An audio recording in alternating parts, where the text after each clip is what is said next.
Good afternoon. If we could start moving towards seats. I said moving towards, moving, and this is a real test to see how well you actually knew Chuck, to see if you're how authority figure listening to you are. So there's somebody who knew Chuck well. Well, thank you for coming today. I'm Harold Brooks, and I was deeply honored when the family asked me to help put this together. And I admit that they asked me at the family and friends services, and I walked as I walked out of that. By the time I got to the parking lot, I was thinking, this is for Chuck. Who do I know who had less of an opinion about ceremony than Chuck Doswell? So, and to emphasize that, in the mid-1990s, AMS annual meeting, they included the awards banquet ticket as part of registration. So if you didn't go to the awards banquet, they were going to dock you out of your per diem. And so we were all too cheap to not go to the banquet. And Chuck and I and a couple of other Americans and 4 Canadians went in, and we're going to try to sit at the back to be out of the way. And AMS wouldn't let us sit at the back, because that was where the student volunteers were going to say, we had to move up further up there, and we're trying to stay away. We're at the far end, though. And we were having a wonderful discussion about the difference between being a federal employee in the US and a federal employee in Canada. Oh, it's very fascinating stuff. And they were giving an award to some highly placed person within a national forecasting agency of a country that will remain anonymous. And it turns out that person's underlings were sitting at the table next to us. And we're having a fine conversation, and Jim Abraham from the Maritime Weather Center in Halifax was talking about leave approval or something fascinating like that in Canada. And one of the underlings from the table next to us made a comment about not being able to hear. And Jim claims that he misunderstood the message. And again, he's Chuck's friend, so, you know. And he thought the problem was the guy thought he wasn't speaking loudly enough, so he couldn't hear what Jim was saying. And so Jim began to speak louder. At which point, underling turns and says, "Don't you have any respect for what's going on here?" And as you know, Chuck, if he was ever asked for his assessment of a situation, he was willing to share his understanding of that situation. And so he said, "I don't know what you think is going on here, but I'm out having dinner with my friends so I can talk with them. Now shut up and leave us alone." And so if you think you're here today to talk to your friends, especially about Chuck, he would be with you and not up here with me. So feel free to do that as necessary. We're going to have a set of I think it's 7 little tributes that are scheduled, and and these focus on various people who know Chuck from various parts of his career and life. We will get going with that. We'll have a couple of musical numbers coming up, so be ready for that. And so the first speaker is Rich Thompson. He's, at least as of yesterday, still the operations branch chief at the Storm Prediction Center.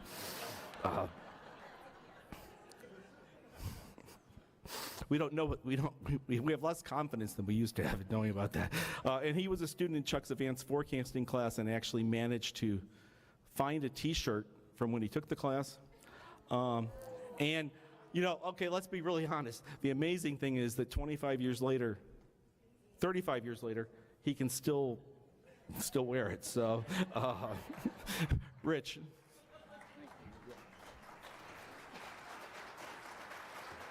Thanks, Harold. I was going to show that. I don't know if anyone had seen this. This was Chuck's favorite t-shirt. I thought about how would Chuck approach this, and Harold's already spelled it out.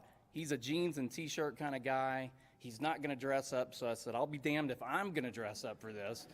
And I found his favorite T-shirt that really irritated the OU faculty, just about every meeting that he went to. Well, I met Chuck in 1986. I think it was the spring. I was a student here at OU, freshman meteorology major, and I was probably just bothering Roger at the lab and ran across this kind of loudmouthed, bigger-than-life personality, cowboy hat, T-shirt, talking really loud, something about the weather, and something about that drew me to him. Instead of being intimidated by it, I thought, there's a story behind this guy, so I want to get to know some of this. So over the next 3 or 4 years, I got to know Chuck pretty well, and he ended up being on my thesis committee, and this was back in the early 90s.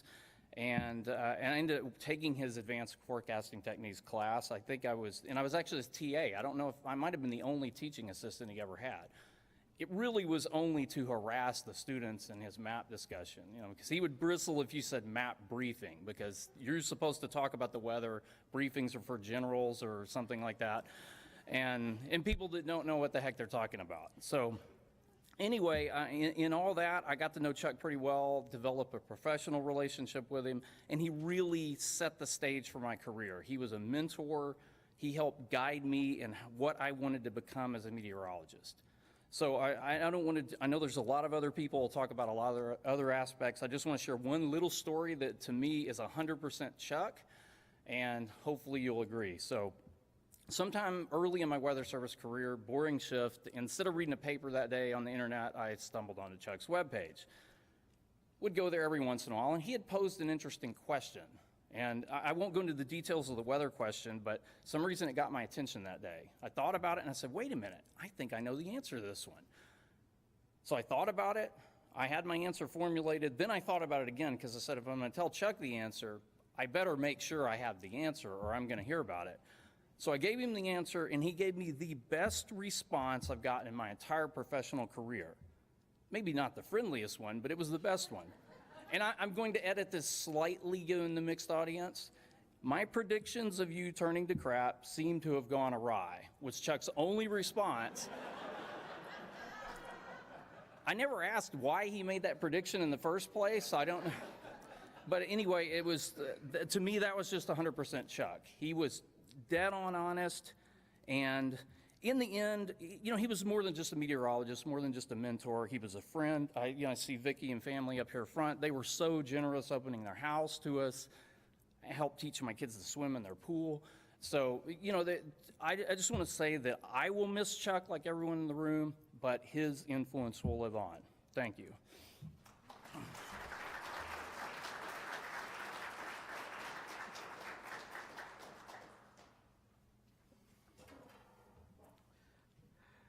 And we'll have a few presentations here that are read by other people. And this one comes from Dave Stensrud. Dave's at Penn State, and he was a charter member of the Bozos Provident Division, the group of us in the lab that will get mentioned at least once or twice. And Dave's first day of work here in Norman was Ed Kessler's last day as lab director. So Ed hired him, and then his appearance apparently made Ed quit. But and so he was sort of a free agent to do stuff, and as will be talked about, Chuck comes over. It's going to be presented by Pam Heintzelman, who's the Deputy Director for Science at NSSL, and for a while was the Division Chief for FRDD, which Dave had been the Division Chief prior to that. So I asked Pam if she would do this.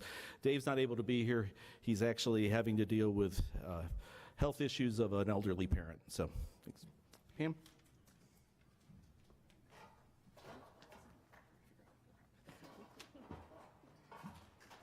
Okay.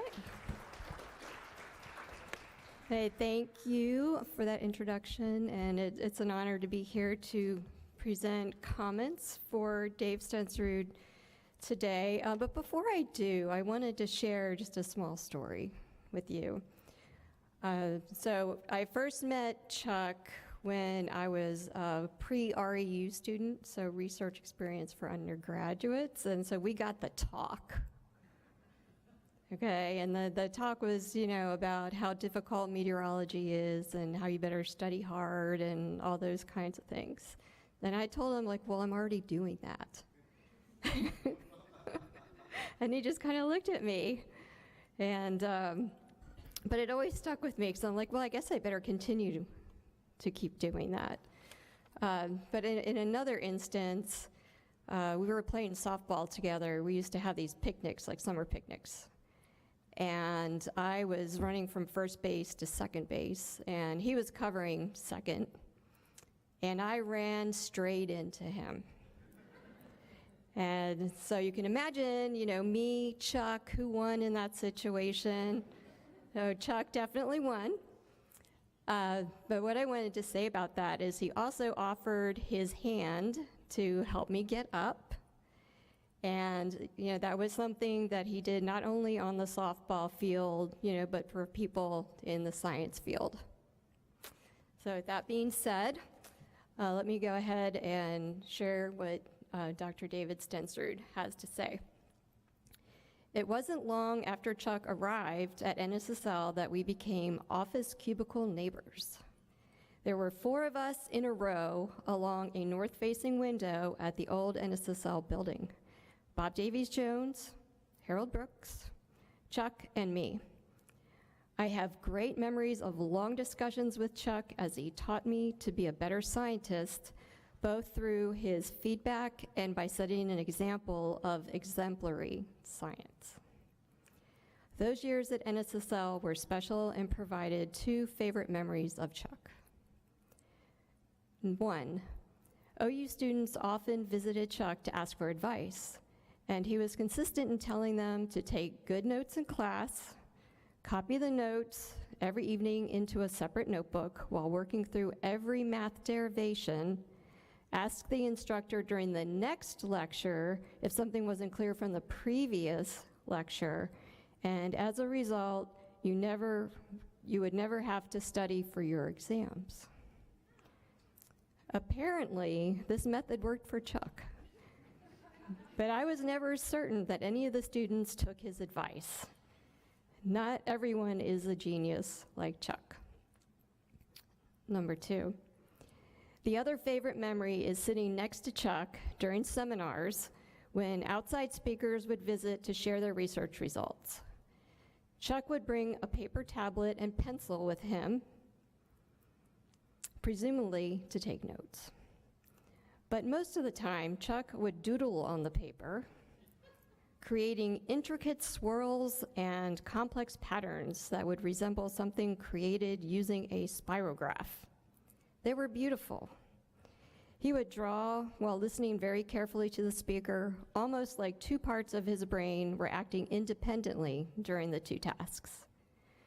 During the question period at the end of the talk, Chuck always had a few penetrating questions to ask, whereas I was still processing what I had seen and learned. Chuck's ability to multitask and get to the heart of the problem was amazing and a delight to watch.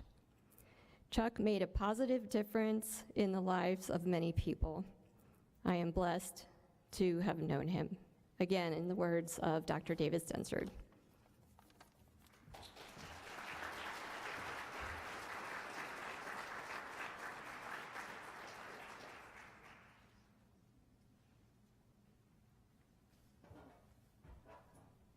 And I'll say that in my experience, the quality of the doodle was proportional to the quality of the talk.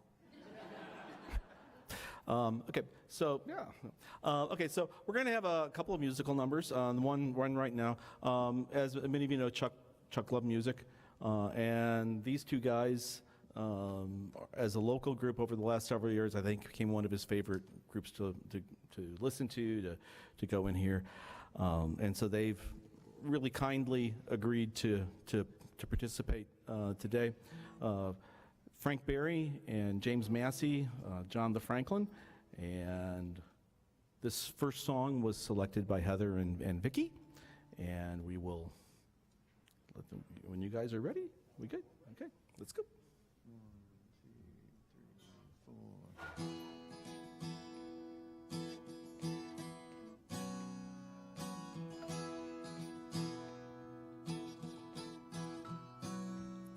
She's a good girl, loves her mama, loves Jesus and America too. She's a good girl, crazy about Elvis, loves horses and her boyfriend too.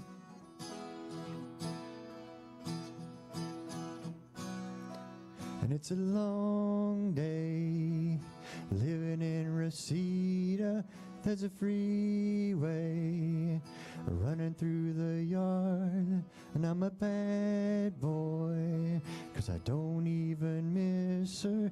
I'm a bad boy for breaking her heart. Yeah, I'm free,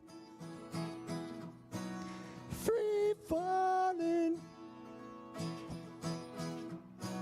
Yeah, free, free falling.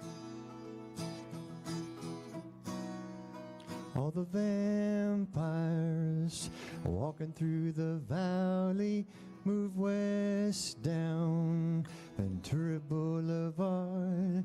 All the bad boys are standing in the shadows, and the good girls are broken with their hearts. Yeah, I'm free, woo. Free falling.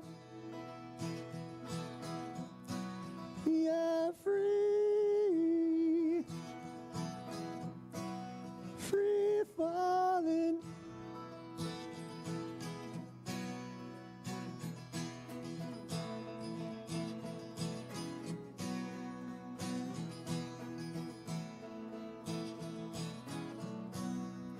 Wanna glide down over Mulholland, wanna ride her name in the sky, gonna free fall out into nothing, gonna leave this world for a while.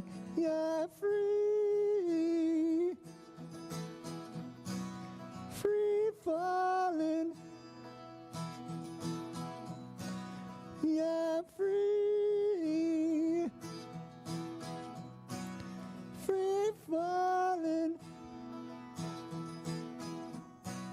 Yeah, free, free falling.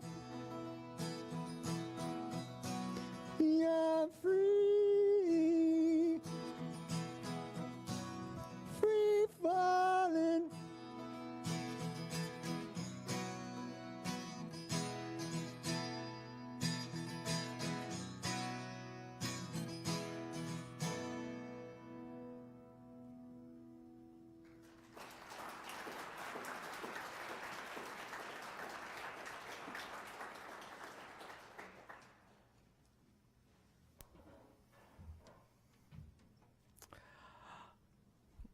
Our next speaker, Joanne Doswell Beckett, Chuck's older sister. Well, so that's going to become clear in the first picture, you know. But so that she probably helped form his personality.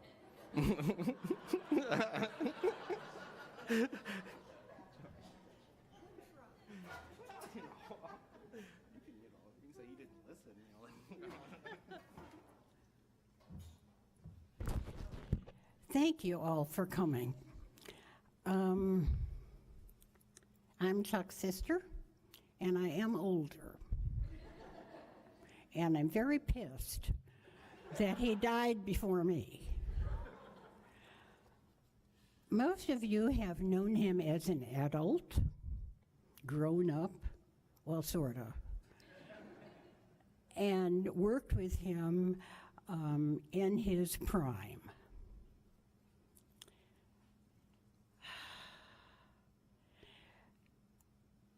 I want to tell you a little bit about his parents first, because that gives you a clue as to how he developed.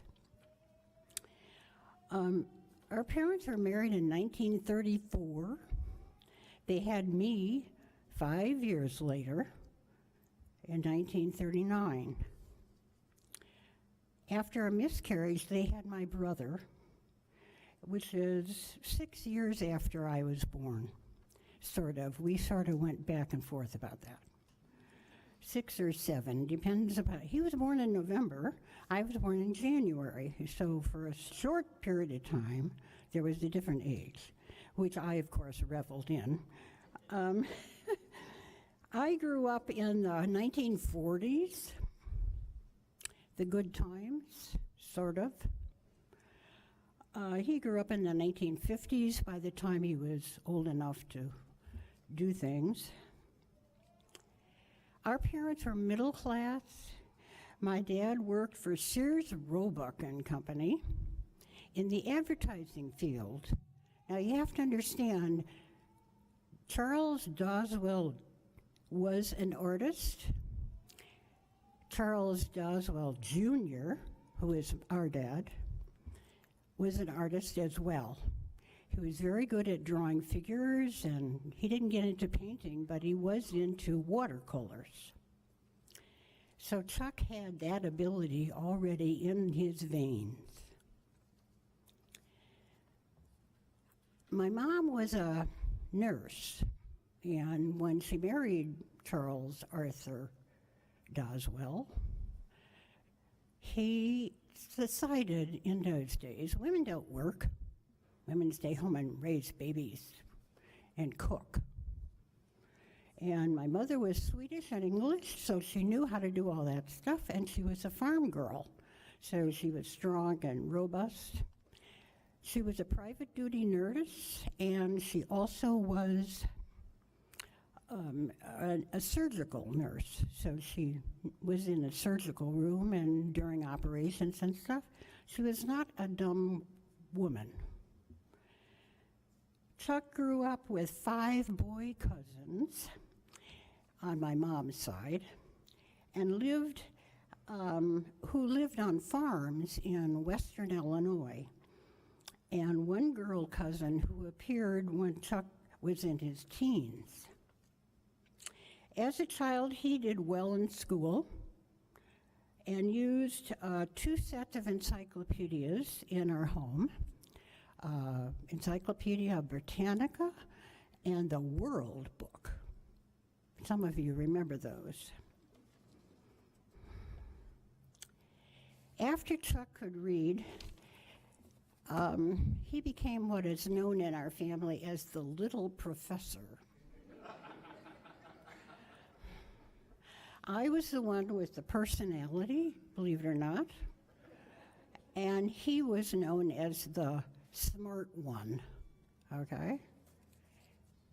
Because he used to spout out at the most unusual times wonderful facts about, to anyone who would listen, things like the Egyptians used wax for printing their words. Okay. Or there's people living in the jungle that have never seen white people. Okay. I mean, this is in the middle of Thanksgiving dinner or on the way to church. I mean, you know, blah, blah, blah, blah. He had so much inside him that he had to get it out, I guess. I think he was practicing on lectures that were far in the future. I got married for the first time at the age of 18. What did I know? And Chuck was 12. I was off being married and working. I went to work right after high school. I had to buy tires for my car. And so I missed his teenage years during high school and stuff, although I was pretty involved with his life when he went off to college. Even rode on one of his motorcycles. That was a treat. As a youngster, because my mother was from the farm, I would go to the farm, and that's what we called it, the farm, and spend 6 weeks, my mother must have loved that, at the farm, and I would milk cows and drive tractors and feed pigs and pull eggs out of hens, under hens, which I hated, and did all kinds of stuff as a farm girl. Now, I'm a city girl. I'm living in a suburb of Chicago, so going to the farm was a treat. And I learned a lot of things that I found out my friends had no clue where eggs came from. They do now. But back then, bacon came from pigs? Really? They didn't know all that stuff. So I was ahead of the game there. I remember one of the biggest things about Chuck and when he was young was his ability to spontaneity, very spontaneously do things. Now, the farm was in the farmhouse and the farm area where the cows and the pigs and the chickens lived was in the middle of a 500-acre farm with a road, a hard road, not a hard road, but a gravel road. It's now blacktop, but it was a gravel road then, right up to the entrance to the area. It was a big area. And you had to get the tractors in and out, and the horses were there in the beginning when I was young. But by the time Chuck came, we had tractors, so you learned to drive a tractor, blah, blah, blah. You have to understand, this is flat land. I mean, really flat. Corn grew there, right? So when a storm would come, you could see it off in the distance. So there's Chuck on the one particular porch on the second floor, and he's watching. And we're going, what is he doing? Well, I was wondering. Nobody else was. And he could see the storm coming in, and that just fascinated him. So one time the storm was coming in, and Chuck was about 8. I was a teenager by then. And I'm watching him, and he's coming down from this porch, and he's going out into the middle of the yard, which is huge, with big trees around it and everything, and he's watching the storm come in. And I'm going, what is he doing out in the middle? But he was just watching, and pretty soon the wind started. And he's going, his, clothes are all flapping. He's out in the middle and doing nothing but watching. And then the rains came, and he's still out there, soaking wet, absolutely, totally oblivious to everything but the storm. And my aunt is in the kitchen, and she didn't notice this for quite a while. And all of a sudden he yells out, "Look at the clouds! Look at the clouds!" So I'm looking up there going, okay. And he's going, "Look at the clouds. They are beautiful." And I'm going, all right. And it's pouring by this time. And Aunt Fran is hysterical. I'm laughing. I thought this was wonderful. He was getting soaking wet, and he didn't even care. He comes in, and he said, that was the most wonderful experience. At 8 years old. And he never wavered from that.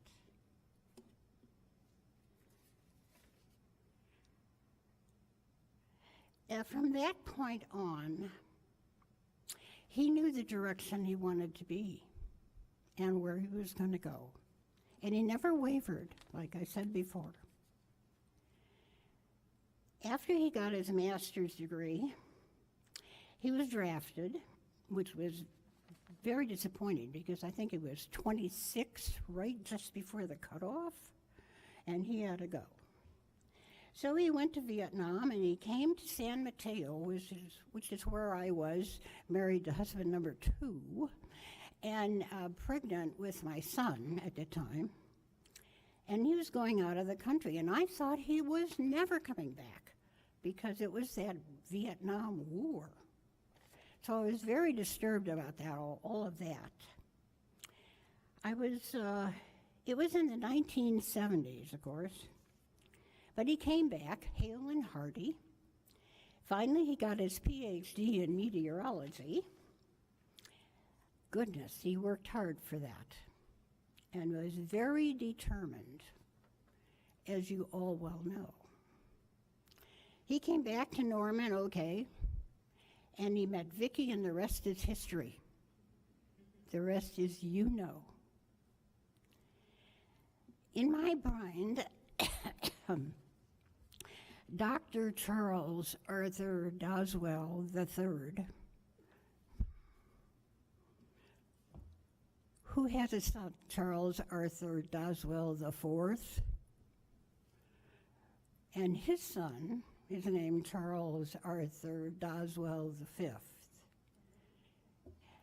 It's a dynasty that my grandfather would never have realized. And will perhaps go on to Charles Arthur Doswell VI. I won't know, or maybe I will.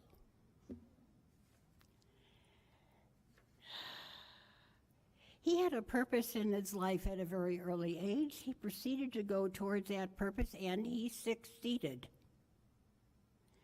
He stayed married for 50 years, well, almost, but he lived with Vicki for 50 years, which I somehow managed in all my marriages not to get even up to 35. He has 2 wonderful kids,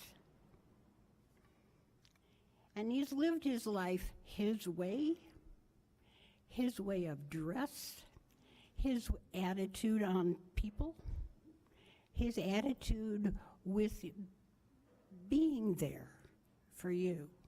That was his purpose. His legacy lives on in the people his life touched. So how are you going to remember him? Because if you do, he'll never leave. Never. How will you remember him? Look at the sky. See the clouds. Every cloud is a memory of Charles. I'm going to do this. Charles Arthur Doswell III will live on. Thank you.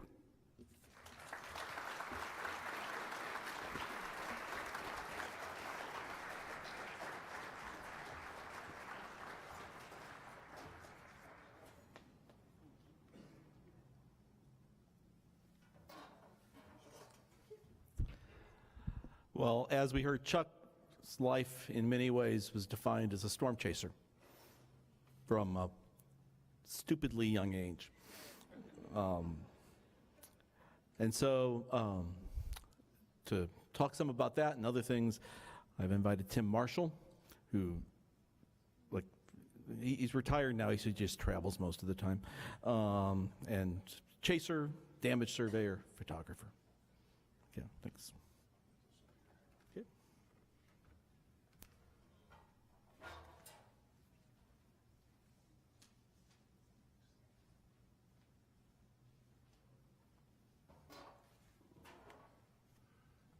Thank you all for attending today. Thank you, Vicki, Harold, family, for inviting me here to speak. I have a lot of memories of Chuck, so I've known him a long time. I'm going to tell you basically that he was a storm chaser, sure. He was a man who was just a tremendous being in terms of the field of meteorology. And I brought this cowboy hat up here because I've been wearing it all week at the chaser conventions and that in honor of Chuck, because everybody knows Chuck with cowboy hat on. But I've also known him without a cowboy hat on, and we'll talk a little bit about that. See, Chuck Doswell was my friend, and it's good to have friends. Chuck and I had a unique bond. We grew up in the western suburbs of Chicago. I don't know what it is about northern Illinois, that maybe it's in the water or something, that we all seem to love meteorology.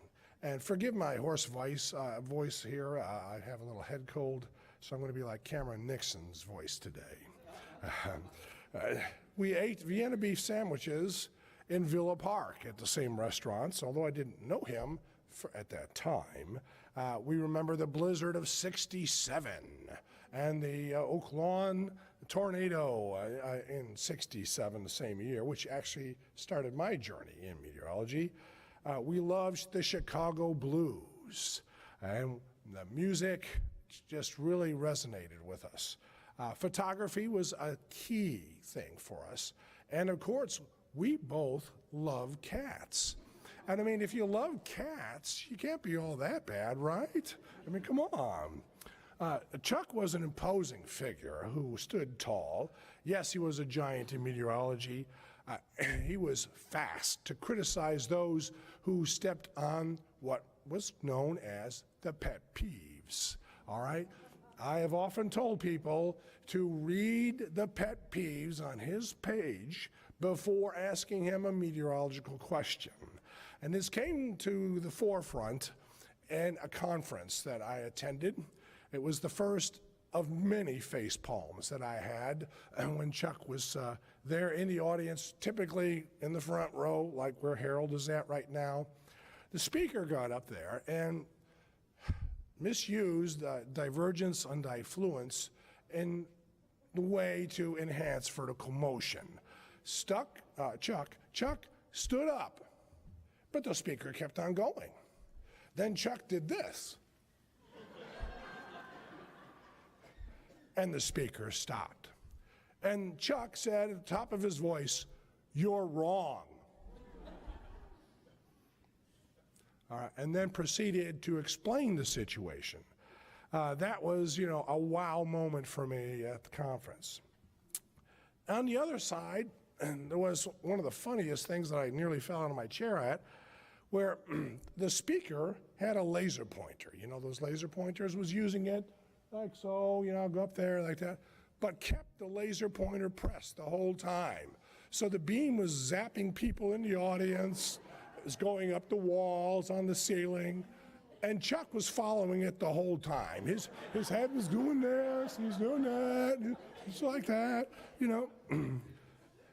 So the conferences were a fun time. Yeah, that was really funny. So, but underneath that cowboy hat, and underneath those Harry Potter glasses that he had, his taller-than-life man was really a teddy bear, and I got to see that soft side of Chuck.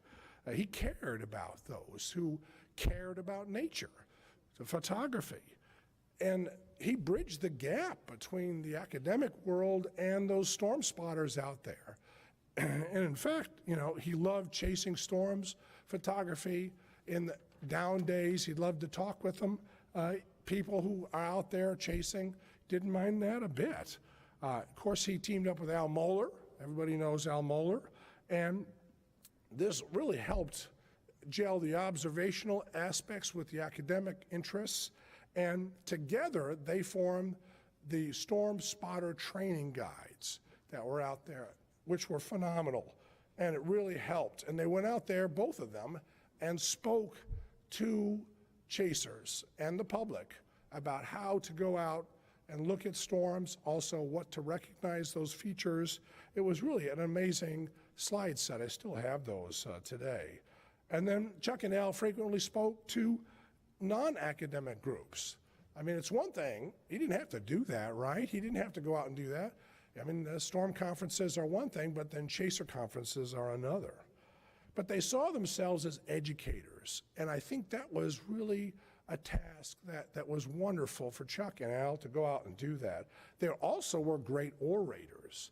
I learned a lot about crutch words and what to say and what not to say, and how to get the point across, and how to pause for the right impact.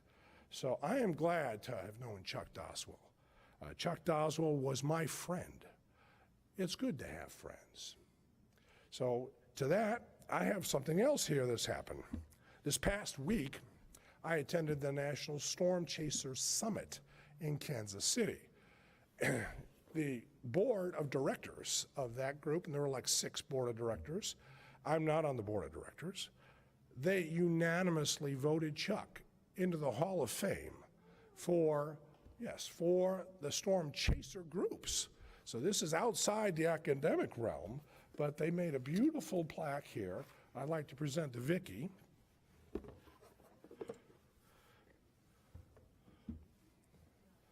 So it says, this is in the first round, unanimous decision, Storm Chasing Hall of Fame. The inductee is Dr. Charles A. Doswell III, although, of course, everybody knows him as Chuck. And he wanted to be referred to as Chuck. So here you go. I'll just give this to you. Isn't that beautiful? That is yours.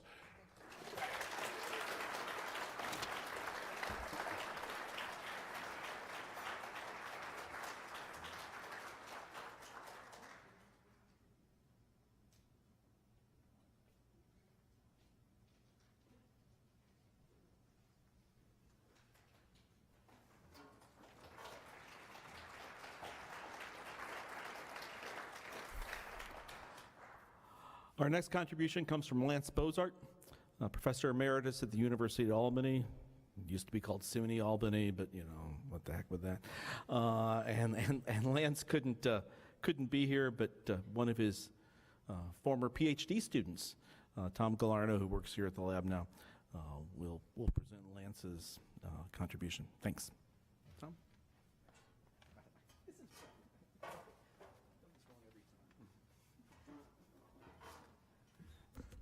It's an honor to be able to speak here today.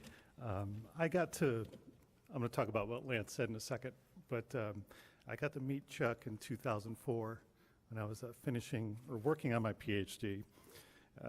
And then he came and taught a class in 2008, and I got to take his course, which was really quite an experience. But the thing it was good. It was great. I didn't get yelled at, so it was good, a good week. But at the Cyclone Workshop in 2008, somehow, after dinner, I ended up sitting with him and having a bottle of wine. All right, it was more than one bottle, but we'll just call it it's a bottle of wine. So at some point, we talked about a variety of things, which I thought, this was so cool, drinking wine with Chuck Doswell. And we started talking about the velocity gradient tensor. We did. It was a big deal. And for you weather nerds out there, that's a quantity to identify boundaries in the wind field, right?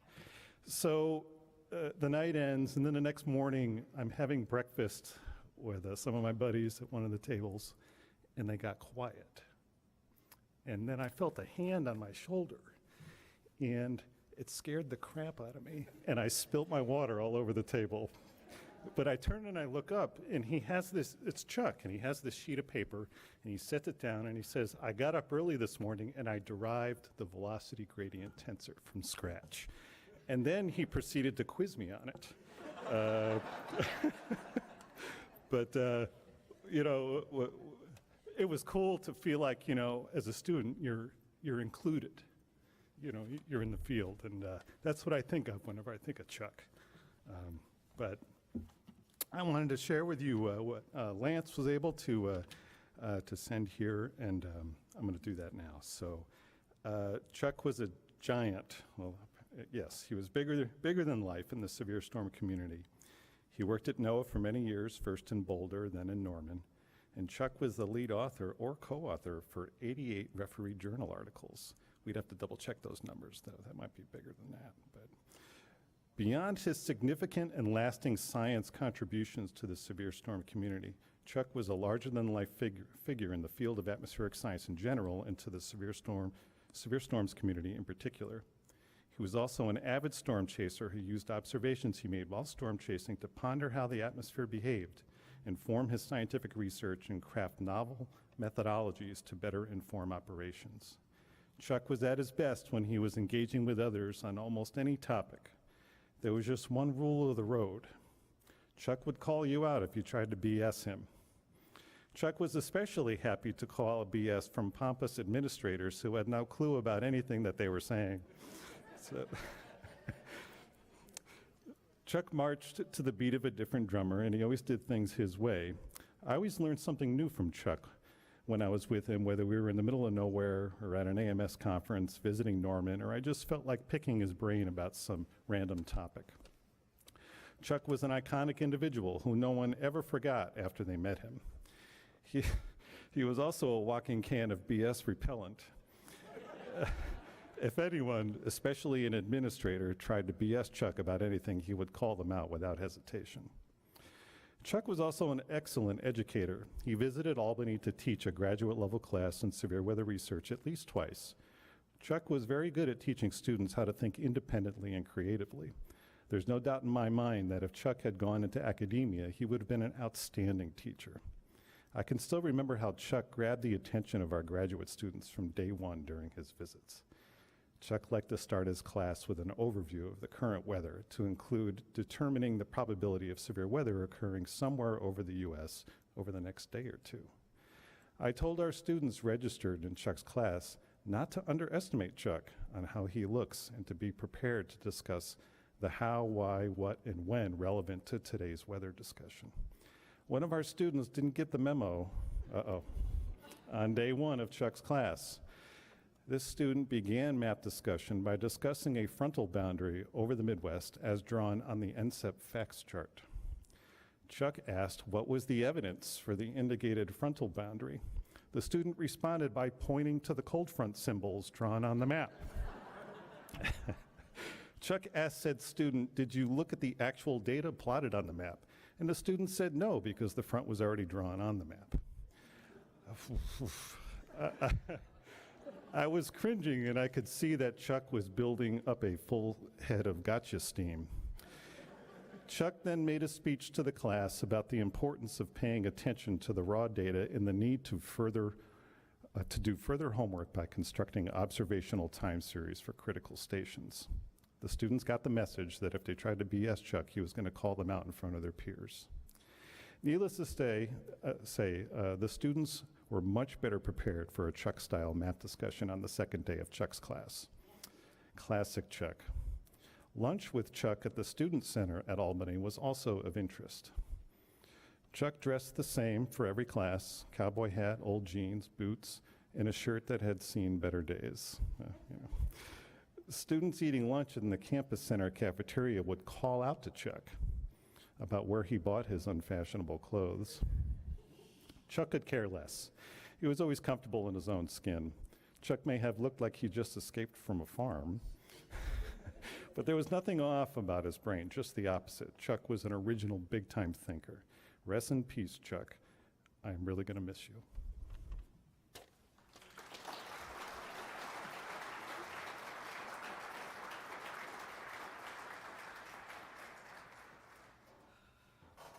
And so, since Lance isn't here, I'll give a little response to him. The thing that Lance never knew was that Lance used to show lots of figures in his talks. And Chuck and I would count the figure panels. He got to 98 one time. And we were so ticked off, because the last 3 slides were just words. It was like, you had 100 in the bag, and you chose not to take advantage of it. But okay, our second number. Oh, and I do have a laser pointer if we want to kind of use that around people. But yeah. Okay, our second musical number from John the Franklin was actually requested by Chuck, and so this was probably before I even thought about what am I doing for Chuck. This was probably the very first thing I thought of to have tonight. So. 1, 2, 3, 4.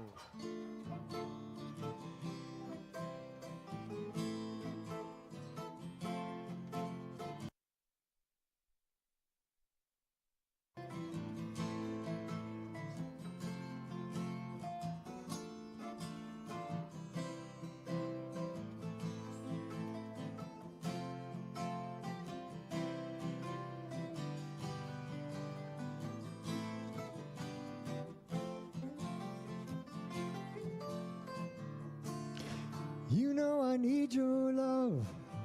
You've got that hold over me. As long as I've got your love, you know that I'll never leave. When I wanted you to share my life, I had no doubt in my mind it's been you, woman, right down the line. You know how much I lean on you, only you can see the changes that I've been through have left a mark on me. You've been as constant as a northern star, the brightest light that shines, and it's been you, woman, right down the line. I just want to say this is my way of telling you everything I could never say before. Yeah, this is my way of telling you every day I'm loving you. So much love, 'cause you believed in me through my darkest night. Put something better inside of me. You brought me into the light. Threw away all those crazy dreams. I put them all behind. And it was you, woman, right down the line.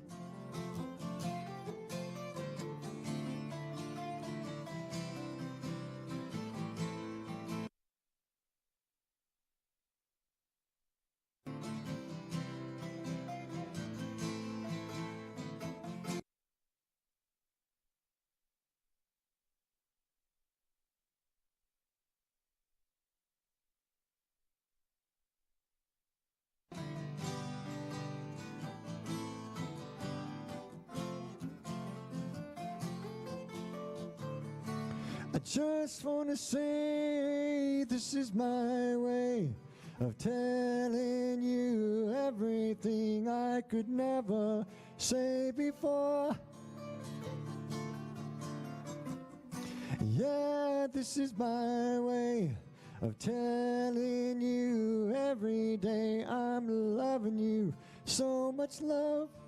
If I should doubt myself, if I'm losing ground, I won't turn to someone else.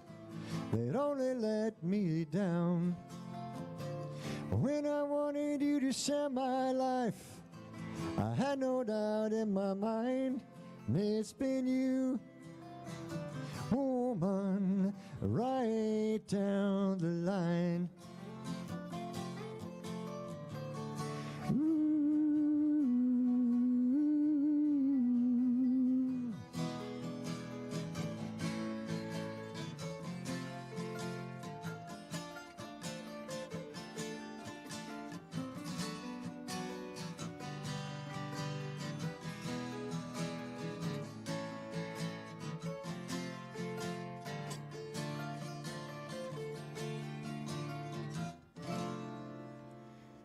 Thank you all for having us, Vicki. Thank you.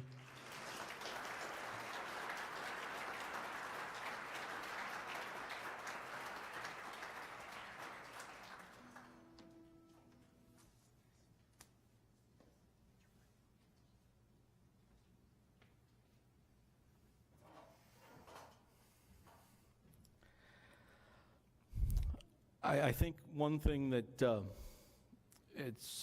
maybe the second half of Chuck's career, one of the things he would probably be proudest of that he was involved with was his encouragement of the storm research community in Europe. And the European Severe Storms Laboratory, their director, Peter Gronemeyer, has sent along some thoughts. And Petra Klein, who's the acting dean of the College of Atmospheric and Geographic Sciences here at OU, has kindly offered to present those. So, Petra?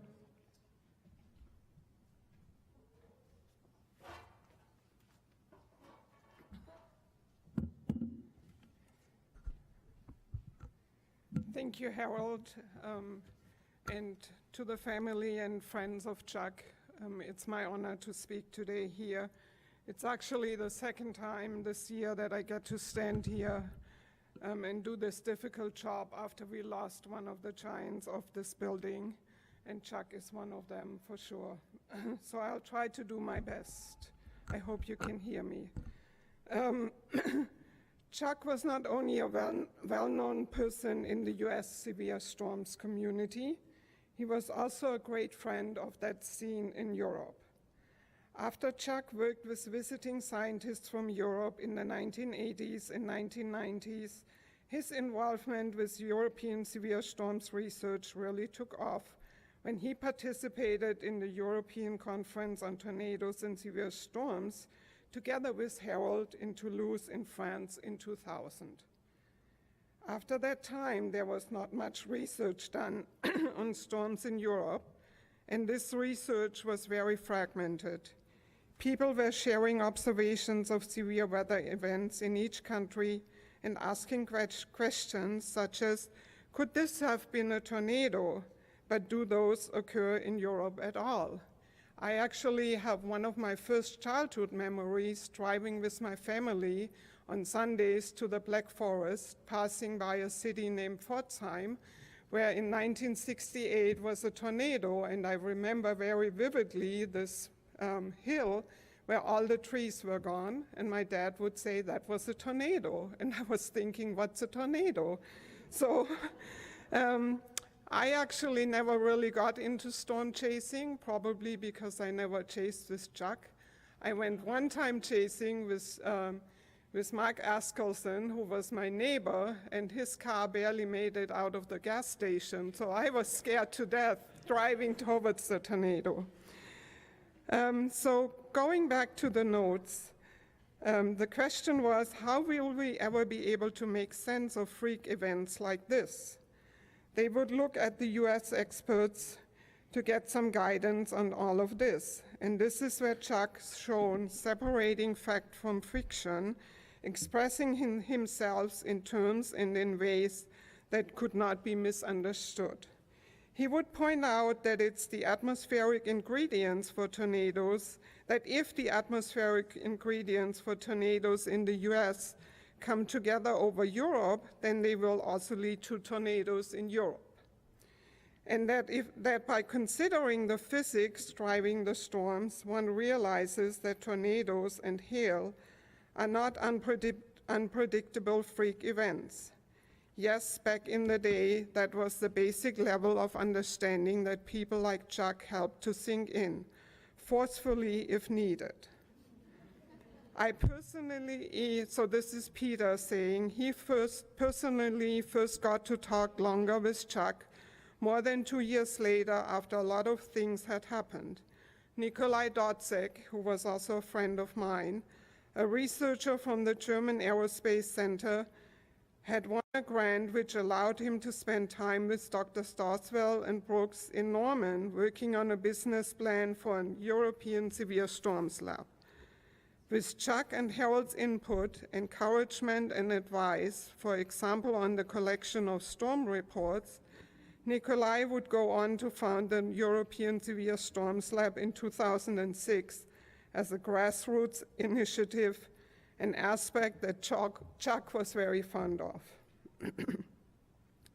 While Nikolai was in the US, Peter took part in Josh Wurman's radar class, scanning a supercell storm with one of the Dows, and met Nikolai there for the first time. But Chuck wasn't there. Unlike rookies such as Nikolai or me, Peter, he was on the right storm at that moment, witnessing the infamous Throckmorton tornado of 2002 that almost nobody saw except Chuck.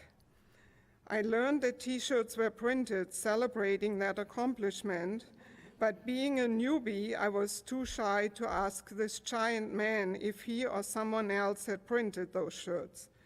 But since then, I gradually learned that Chuck was generally safe to approach if your intentions were good. I'm sure I can say on behalf of all the ESSL, so ESSL is the European Severe Storms Lab, that on behalf of all of the ESSL colleagues and Chuck's many European friends, that we got to know him as an extremely friendly, open-minded, and supportive person, provided your interest was pure, and I can definitely second that. For example, he didn't like to be worshipped as the great god of severe convection, as he once wrote himself on the online Estofex Forum of European Meteorology Students.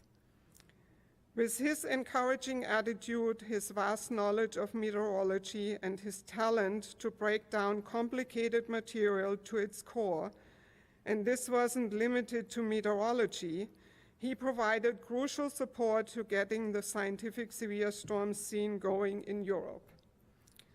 Chuck has made deep, lasting impact not only at ESSL, but across Europe, for example, at the University of Balearic Islands, on Mallorca, where he enjoyed spending time with Clement, Romu, and Victor, or in the Czech Republic, working together with his good friend Martin Sedvak. After ESSL's director Nikolai Dotzek sadly suddenly passed away in 2010, Chuck was extremely sad about the loss of his good friend and published an obituary on his website.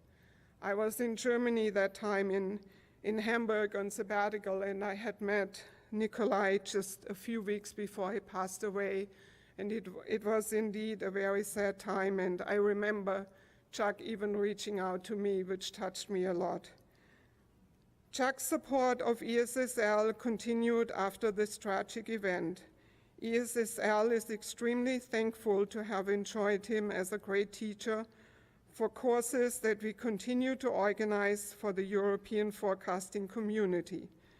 We still start every course with the basics that Chuck taught us: the ingredients for deep, moist convection, instability, moisture, and lift. The infamous picture of him sipping a glass of vino in a field is prominently featured in the ESSL classroom, along with this list of storm ingredients. For all his insights and contributions, ESSL presented him the 2013 Nikolai Dotzek Award, and soon after he was granted the honorary membership of ESSL. We are missing Chuck deeply. At the same time, we also look back with lots of gratitude.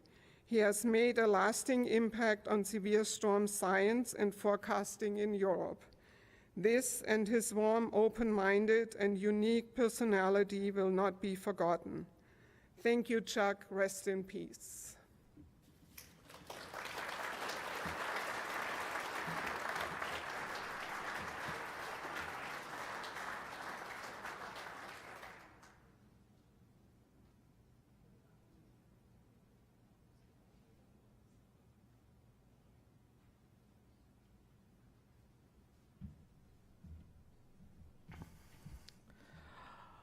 Well, I'm going to close with some thoughts. I had an office next to Chuck, a desk next to Chuck, within 10 feet of him for 11 years.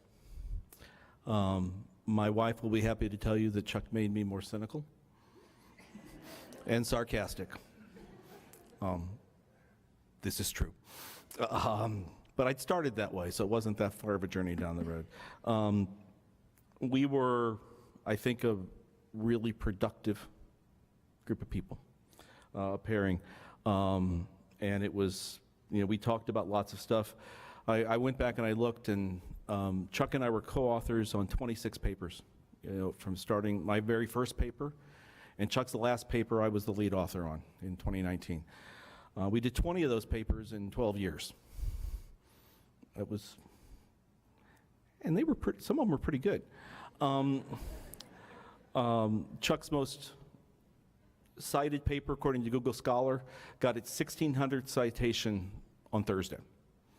And that works out to being one citation per week, every week for 30 years from when it came out. We did a lot of stuff about lots of different things. Most of my most cited papers, Chuck's either a co-author on, or there's this line in the acknowledgement section of fruitful discussions with Charles Doswell helped lead to this research. I probably could still say that, because everything I work on, at some point I talk to Chuck about. Almost everything that was involved with that. But we weren't necessarily always as dead serious as might be. This is actually a picture of Chuck at the last AMS Severe Local Storms Conference that he attended in Portland in 2016 with Johannes from Texas Tech, but was one of the founders of the STFX. So the European connection began again. When the movie Twister was filmed,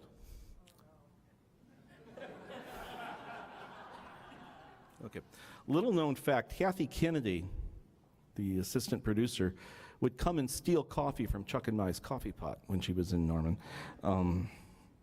So I know she doesn't necessarily need real high quality coffee for the day.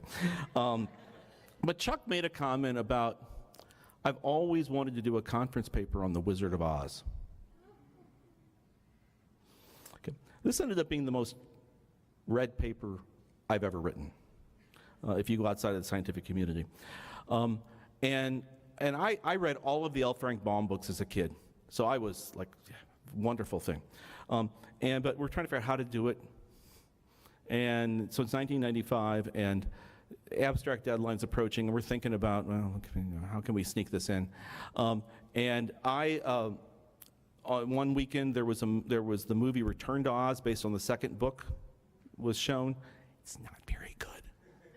So, but in there they mention that Dorothy apparently lives in Chase County, Kansas, near Cottonwood Falls. I bring that information into Chuck on Monday morning and make a comment about it. He's, oh, and okay, everybody in storms has the big green book from Tom Grzoulis, Significant Tornadoes book, and I would look through every day I wanted to act like I was working when I really wasn't. I could, read, let's look at, 5 years of tornadoes out of the Grzoulis book. And I'm looking in the book on the Monday morning after the movie was on, and and I'm in the late 1930s.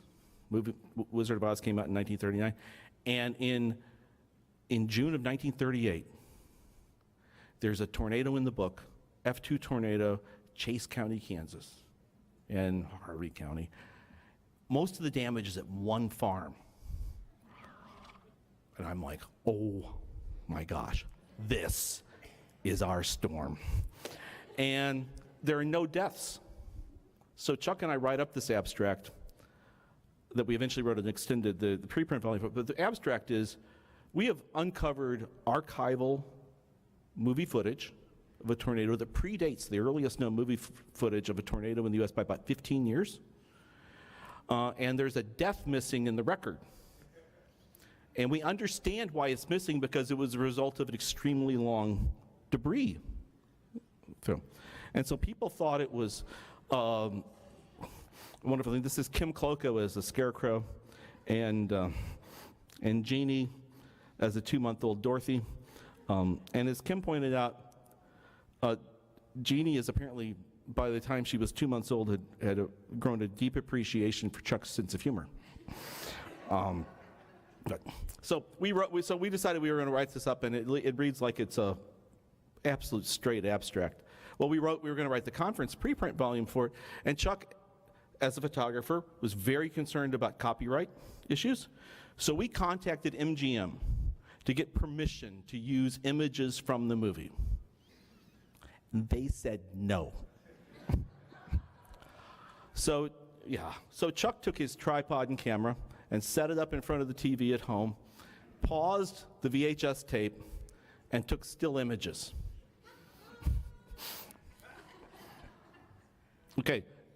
There's some graphic stuff in the next picture, so yeah, be prepared. Hide eyes of the sensitive. And so this is one of the images we got.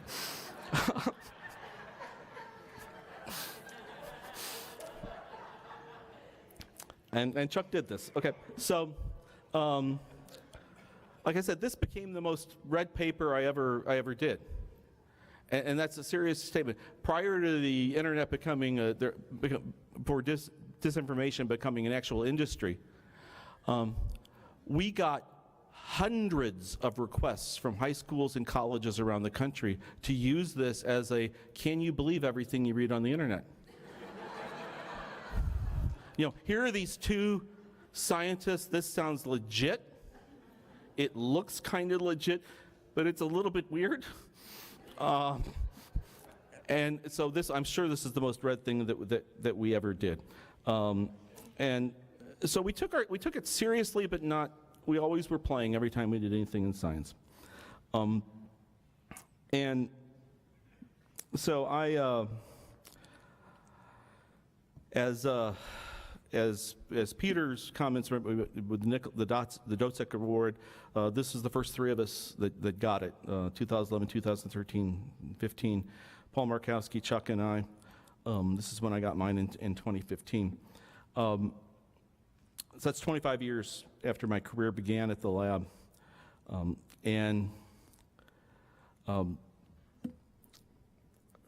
This is from Oscar Van Develde, and it's a picture that I think captures Chuck and me the whole way through. Some of you have heard the story of how I met Chuck. I got invited to be one of the two Americans to go to the first Canadian workshop on severe storms, summer severe storms in Montreal in 1988. I was a graduate student at Illinois. I really still think the Canadians thought I was somebody else. And Chuck was the other one. And we were, our fearless leader for dinner that night took a wrong turn. It was like 10 degrees outside, Fahrenheit.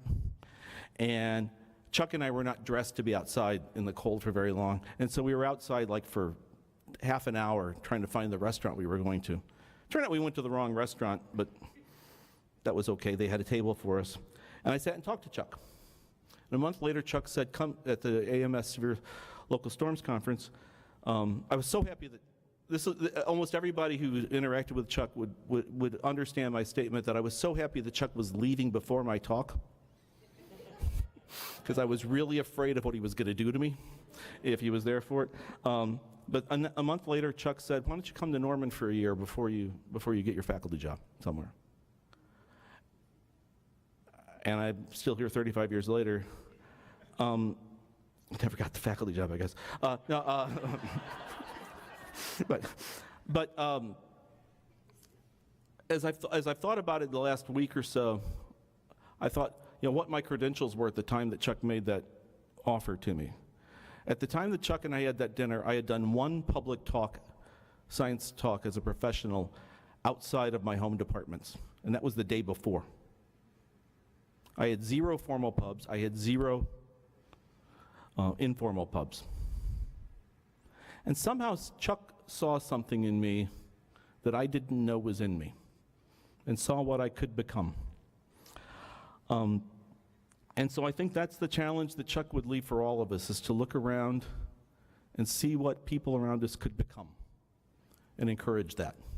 And even when they don't understand that that's the kind of person or the kind of thing that they could do. So that would be Chuck's final message, I think, to leave with you. On behalf of the family, I want to thank you for coming. And as soon as people depart this location, there will be a gathering at the Standard on Gray in just west of Porter in Norman, and that'll be a time to do some more talking, sitting around, tell the unexpurgated stories of Chuck. There must be some, and continue on with that. But Vicki, Heather, Michael, Joanne, everybody, we love you, and thank you for giving me the privilege of doing this today. So thank you.